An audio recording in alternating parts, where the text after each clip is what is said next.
Hey guys, it's Skyla Jewel Hammy. I'm a staff reporter at the Western Herald. Today we are doing Bronco on the Street for the Korey Wise event this Friday.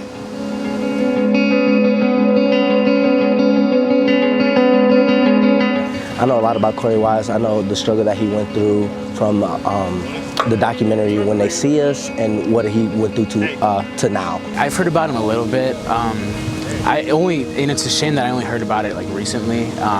I've heard the documentary was very powerful and like very emotional. I know that he was in a movie called, I think it was When They See Us, and he was the oldest guy who was actually innocent but ended up serving the most time in the hardest prison.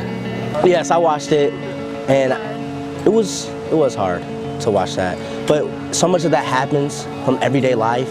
So sometimes there's a great quote that sometimes we become blind, or we become, how do I say it, like, we become immune to it.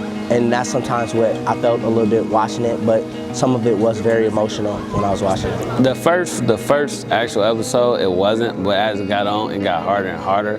Like, I watched the first two, and then I just went to sleep, and had to watch it the next day because the anger was building up and the emotions was building up. And I already had friends and stuff who watched it, and they told me it was gonna be hard. But I'm like, you know, I done seen movies where people get convictedly wrong, so. But it wasn't like that. It was like real, like as if I was in his shoes or in their shoes. I've never personally experienced, you know, I'm a white privileged male. I am 75% Hispanic, but you can't see that by looking at me. I'm just I'm just white. And so I'm privileged for that reason, for not having experienced any type of police brutality. Actually, one time I was around my friend, we did get harassed a little, but it wasn't nothing too major. I mean, it was actually in Battle Creek in my hometown. We was at a football game, and he had came up there because somebody had said that my cousin had a gun, but he didn't, so they had kicked him out the football game, and I had to leave court because I was his ride, so. Back in my neighborhood, I was doing a little film session with a couple of my friends, and they happened to be Caucasian. And so the police came over, and they said, we hear that a African-American person is getting bullied by some white people. And so I was like, okay, cool.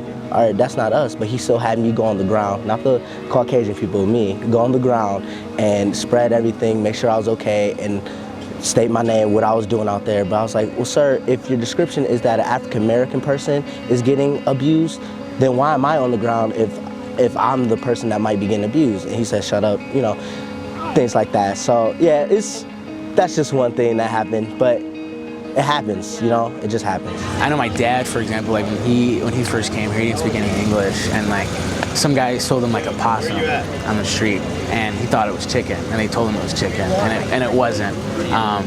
And you know, people come up to me and ask me like, oh, like your dad's like English is like really good, stuff like that. It's like Just ignorant. And it's just like why? Like he speaks English, yeah, he has an accent. You don't have to like bring that up. Like he's a U.S. citizen now, and like that was so hard for him. You know, people don't realize that like how hard it is to get a citizenship. My dad tried twice. He didn't pass the first time. But the second time, this was over 10 years ago. I know if he were to do that now, like it'd be virtually impossible. Hey guys, this has been Skyla Jewel Hammy with the Western Herald. If you want more information on the Korey Wise event, you can go to westernherald.com. Thanks guys.